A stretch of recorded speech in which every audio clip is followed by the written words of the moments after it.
Vagra police સ્ટેશનમાં નોંધાયેલ ગરફોડ ચોરીના ગુનાનો ભેદ ઉકેલાયો છે। લાખોના મુદ્દામાલ સાથે 7 આરોપીઓને દહેજ પોલીસે ઝડપી પાડી વાગરા પોલીસને સોંપ્યા હતા। પ્રાપ્ત થતી માહિતી અનુસાર દહેજ પોલીસ સ્ટાફના માણસો દહેજ પોલીસ સ્ટેશન વિસ્તારમાં પેટ્રોલિંગમાં હતા। તે દરમિયાન સર્વેલન્સ સ્ટાફના માણસોને બાતમી મળી હતી કે અટાલી ગામની સીમમાં આવેલ કંપનીઓની રહેણાંક કોલોનીઓ નજીક રસ્તા ઉપર એક સફેદ કલરની સ્વિફ્ટ કારમાં કેમિકલ પાવડર સાથે રાખી વેચાણ કરવાના ઈરાદે ફરે છે।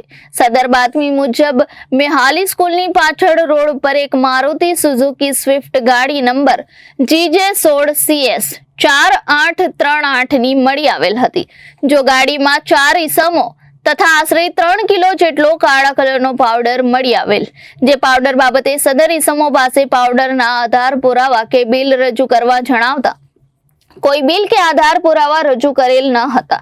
ત્યારબાદ હાજર ઈસમોમાંથી સતીશ વસાવા તથા વિશાલ વસાવાના જણાવેલ કે આજથી આશરે 1.5 મહિના પહેલા વાગરા તાલુકાના વિલાયત GIDCમાં આવેલ જ્યુબિલન્ટ કંપનીમાંથી અમો બંને તથા સમીર રાઠોડ અને અજય દાંડાનાઓની સાથે મળીને કેટાલિસ્ટ પાવડર ચોરી કરેલ, જે પૈકી આ 3 કિલો પાવડર અમે વેચવા માટે નીકળ્યા હતા અને બીજો આશરે 4 કિલો જેટલો કેમિકલ પાવડર અમોએ અંકલેશ્વર ખાતે વેચાણ માટે આપેલ હોવાની કબૂલાત કરી હતી।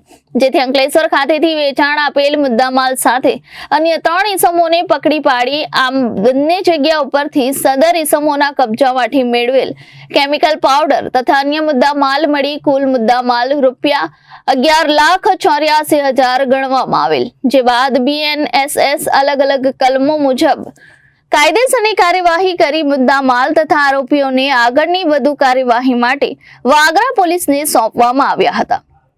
Reporter Viral Gohil, Janadesh news, Bharuch.